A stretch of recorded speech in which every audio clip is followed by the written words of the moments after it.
This is a great example of a creative launch strategy for a small business. Sleep or Die is a sleep tape brand that created a sense of belonging and community before they even sold one product. The thing that they did was create anticipation through gamification. This here, guys, is such a great example of a brand doing everything right. This branding, the pictures, the illustrations, the micrographics, all AI, every single frame. There's just too many things that are missing from this. I've not seen a single face. I've heard a voice and I've seen the outputs of what the AI can do. The fashion brand Maison used this genius visual hook to announce their new collection, which they froze in ice and hammered away. This stuff is really working because remember, at the end of the day, we've got consumers who are so used to the same old thing over and over again. So some really great examples here of doing things differently, but only if it makes sense. Welcome to the Disruptionist, where the status quo has no seat at the table. I'm Jess Singh, and this is your invitation to join the movement of game-changing, boundary-pushing strategies that will take your marketing, branding, and customer journey to the next level. Let's get disruptive. Hey everyone, it's Jess from Virtually CMO, and I'm here with you today on The Disruptionist with some more reaction videos. I'm hoping that there's going to be a couple of really cool ones here, or at least ones that will help you walk away with some advice that's really going to resonate with you and could be the game changer within your business. So let's check them out. This right here is Marketing 101. Stop selling the product and start selling the outcome. If you're Delta Airlines, you're not selling a 6-hour flight to Hawaii. We've heard You're this. selling the excitement of swimming in the ocean, relaxing on the beach, and creating unforgettable family memories. I'm gonna give you a simple trick that's gonna make your messaging hit hard every single time. I call it the so you can method, and here's how it works. You take your product or feature, add the words so you can, and then finish the sentence with the outcome. For example, meal delivery kits, so you can, save time, and stay fit. Noise canceling headphones, so you can get your work done anywhere. So try it on your product and drop the best one in the comments. Okay, so look, when you look at this, you're probably thinking this guy's onto something. We've heard people talk about this many times, but I think I want to get you to think about it in a slightly different way. Do you really want to know about the product before you want to know about what you're going to walk away with? In this case, he was talking about, I think it was like Delta Airlines. Maybe what would capture my attention, could it be the fact that, I want certain vibes, I want to go on a holiday, I want fun times with my kids, and then introduce the airline, as the secondary factor? In a lot of these, so you can examples, he talks about the product, so you can do something. Look, I don't know. I think this one I would have to sit over and I would have to really look at who you are as a business and what it is in terms of, the bigger story that we're trying to tell. I think it's good to be direct sometimes, but in this case, I like the advice. I'm just not 100% certain that it will work in every single case. And it's something I think I want to spend a little bit more time thinking about, but I'd love to hear from you. Would you want to hear about headphones so that you can, move to the beat? Or do you like hearing about the fact that you're out there, you really want to let loose and, relax after a day out? So maybe give these headphones a go. I don't know. I'm going to turn it over to you. Here comes the next one. This is a great example of a creative launch strategy for a small business. Sleep or Die is a sleep tape brand that created a sense of belonging and community before they even sold one product. The thing that they did was create anticipation through gamification. They were teasing the launch for weeks on Instagram, dropping these hints and clues and getting people to guess what they're actually launching. This is really clever. What they did was build an insiders club for their most engaged customers from day one. All of their first signups became part of the Zombie Club, invited to join their private Instagram community, and the first 50 customers got founder member pricing for life. They're actually rewarding people for being early on their journey. Very clever. They've developed this really cute mascot, Persephone, the sheep you'll never have to count. She's the custodian of the members club, and it also just brings a really fun, playful vibe to the brand. And it's a way of creating personality without relying on the founder to be the face of socials. So the founder isn't the face of the brand on Instagram or TikTok or anything like that. Instead, she has a Substack. And this is where she's doing long-form deep dives, taking people behind the scenes of building the business. This is interesting because on Substack, you own your audience. Okay, there are so many points here that I don't even know where to start. This here, guys, is such a great example of a brand doing everything right. I don't know who's advising them, who their CMO is, but I'm going to, as soon as I walk out of the studio, I'm going to go research because I've loved every aspect. I mean, the fact that they're able to create community and demand for something before it's even launched, like that blurring of the product, but getting people guessing about what it is. And what's even cooler about this, that this is actually a product It's super trendy, right now. I've heard of so many brands that either you put a sticker on your nose, you put a sticker over your mouth. I'm sure there's an actual category and name that you give these kind of products. But right now it's blowing up. So if you want to compete in this kind of retail e-commerce, area where things get super trendy and there's lots of copycats out there, then you need to find ways to really stand out. And everything that they've done here has been incredible. Like the fact that they've actually created things like the founders membership price. This is something that we're seeing more and more of. It makes you feel loved, from day dot. You're likely to then end up being one of their raving fans for life. And why is that a good tactic? Because instead of going out there constantly spending your marketing dollars on getting new customers, you end up getting your tribe to do the hard work for you. A really, really smart way to be really efficient with your marketing spend. So yeah, absolutely fantastic. Next video to react to. This branding, the pictures, the illustrations, the micrographics, all AI, every single frame. I fed ChatGPT a mix of style refs, isometric icons, and flowchart elements, then gave it my prompt. Want the same look? Grab 6 to 9 images, charts, UI icons, editorial illustrations, upload them, then prompt it like, create in the style of, and boom, your own micrographic system in seconds. You might scroll past, but I've been watching this on loop for hours. This one, look, I don't know what sort of reaction it's meant to sort of elicit, but essentially it's not kind of standing out there for me.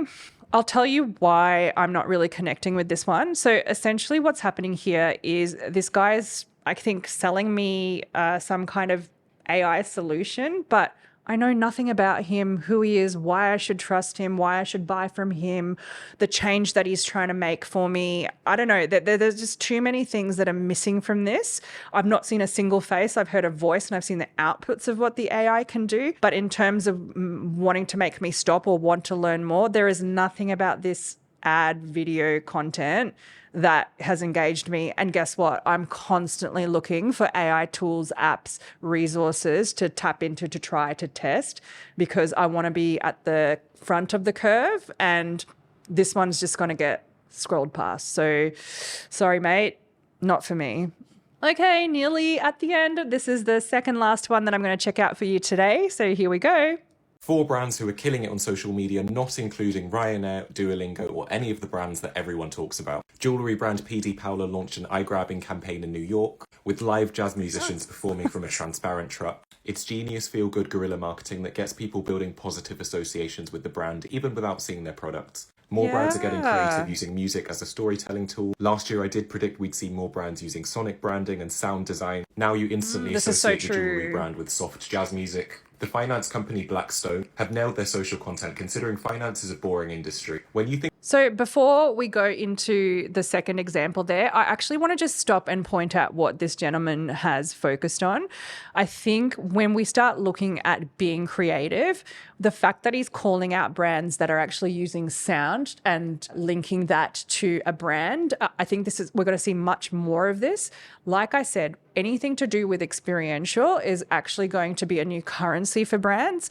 I've heard about experiential for maybe, over the past 20 years. And in the past, it's kind of been a little bit gimmicky, a bit fatty.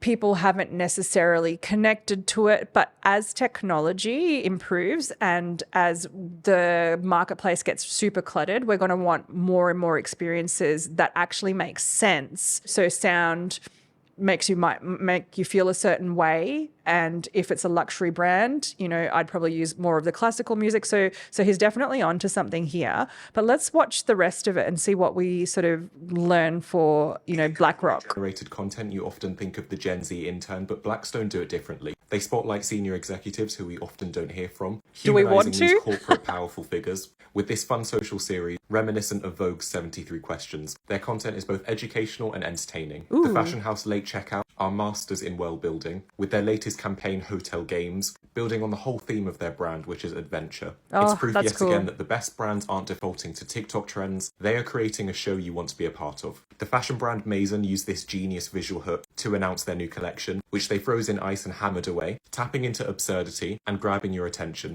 More brands are following suit, and it's especially effective for product reveals. As a creative who works with global brands and talent, social has become a massive echo chamber with everyone praising the same 5 brands. Which brands are you loving on social? Yeah, super cool.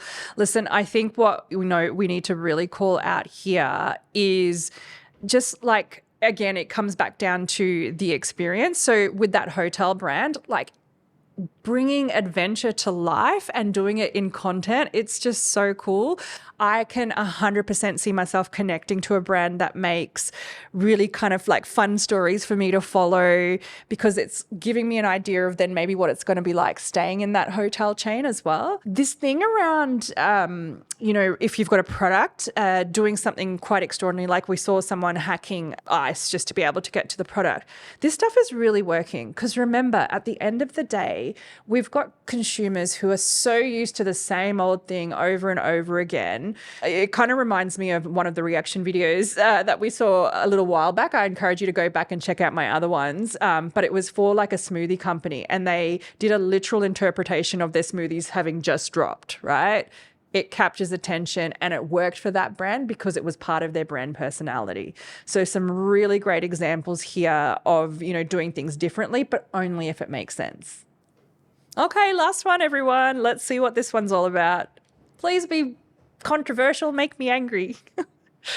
Marketing agencies are dead because the biggest brands in the world are abandoning traditional marketing techniques. The old world of PPC, SEO, targeted ads, it's over. It's just not working anymore. It's boring to consumers, and every big brand and business is doing the same thing. So it's incredibly hard to be competitive in that space. Now, what's interesting about this is it's opened up a multi-billion-dollar opportunity in the space of marketing. But ironically, digital marketers and social media marketing agencies have almost zero hope of capturing any of that opportunity, because the ones who are poised to make a killing in the next 10 years are the video production studios. It's the storytellers who are going to own the next decade when it comes to getting paid the big bucks to help big brands reach real people in a way that resonates. And that's the key, being in touch with real people, because the highly polished, super cinematic, high-end, $100,000 plus budget commercials of yesterday don't work anymore either. The future is organic, it's friendly,